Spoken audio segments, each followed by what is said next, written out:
Moi, je m'appelle Anaïs Seguir, je suis metteuse en scène et la compagnie s'appelle la compagnie Lasticomis. Je viens au centre Paris Anime pour présenter le spectacle Z.2, qui est un spectacle tout public à partir de 6 ans, qui parle du monde du futur.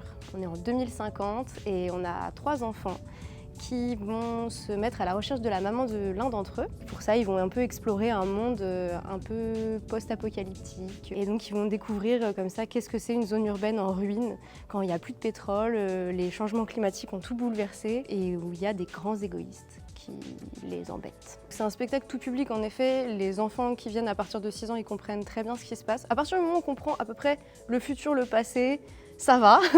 Mais je pense que le fait de parler du futur et des utopies possibles aussi, en fait c'est quelque chose qui parle pas juste aux enfants. Sur le plateau, il y a un énorme dôme géodésique et en fait ce dôme il va bouger au fur et à mesure du spectacle pour créer différents espaces. Donc on a à la fois cette espèce d'igloo un peu fantomatique au début, mais qui va vite se transformer en dôme de paquets de chips. On a fait une énorme bâche de paquets de chips. Il y a beaucoup d'objets aussi dans le spectacle. À un moment les enfants tombent sur une décharge et donc il y a plein d'objets, toutes les couleurs. On n'est pas dans un monde post-apocalyptique terne, on est dans un monde post-apocalyptique du point de vue des enfants, donc quelque chose de très coloré et de presque magasin de jouets en fait. J'avais l'envie de parler d'utopie, envie de parler du futur, et je me suis dit comment on parle de ça à des enfants sans créer un truc angoissant. Très vite j'ai eu cette image en tête d'un dôme avec une petite fille qui se tiendrait au-dessus de ce dôme, qui lui ferait une espèce de grosse robe comme ça, et j'ai fait plein d'ateliers en fait pour créer le spectacle. C'est-à-dire qu'en plus du processus d'écriture et de danse aussi, parce qu'on a fait de la chorégraphie pas mal en résidence, il y avait en parallèle des ateliers avec des enfants sur qu'est-ce que c'est le monde du futur. C'était un atelier de danse et théâtre où les enfants imaginaient leur monde du futur encore. Et ça m'a donné plein d'idées, et forcément parce qu'ils sont